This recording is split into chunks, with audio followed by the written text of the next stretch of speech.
that actually goes into the discussion of the quality of glucose you're consuming. And to get back, to the point of what we're talking about, so great. You're putting in 100, which is hard, by the way, 100 grams per hour. Go try it.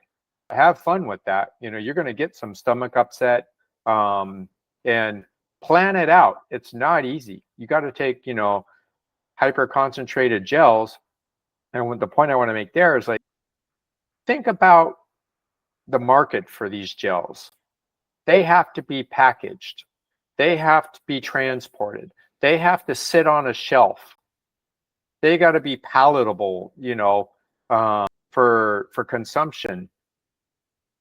What else goes into those gels to make them not spoil the next day? I mean, to not grow bacteria or fungus, in a petri dish. We all know, that glucose is food for, other acellular and multicellular organisms.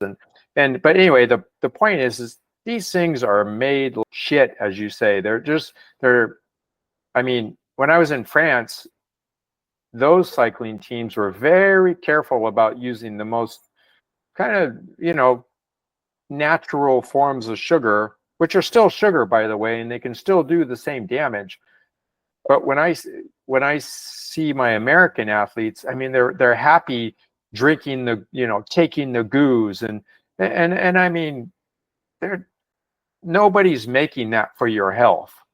They're making it so they can sell a product, and things you have can get to that temporary performance hit. Yeah, and things have to be put in those products in order to have a shelf life. And those things that they put in there are not good for you. And and if they're under a certain amount, they get to hide the fact that those preservative products are even in there. Some of the citrates and all that stuff get hidden. And how do you make those citrates? Well, if you looked at how those citrates are made, you'd never want to take them again. Just like, you would never want to, if you smelled the seed oil when it was pressed, rapeseed, colza, sunflower, whatever, you would puke. They have to be chemically modified just so they can be in a bottle. So when you smell it, they smell neutral. But, things, olive oil, avocado oil, macadamia nut oil, those things, they smell great right out of the press. Because I've done this. I have my own olive trees in France.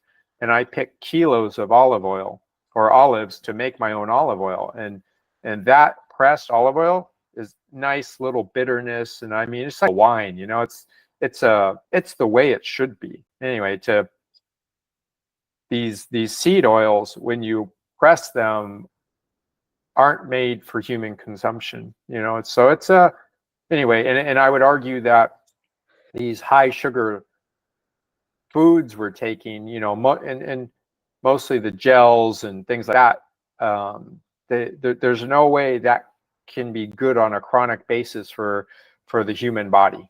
Yeah. There's just no way.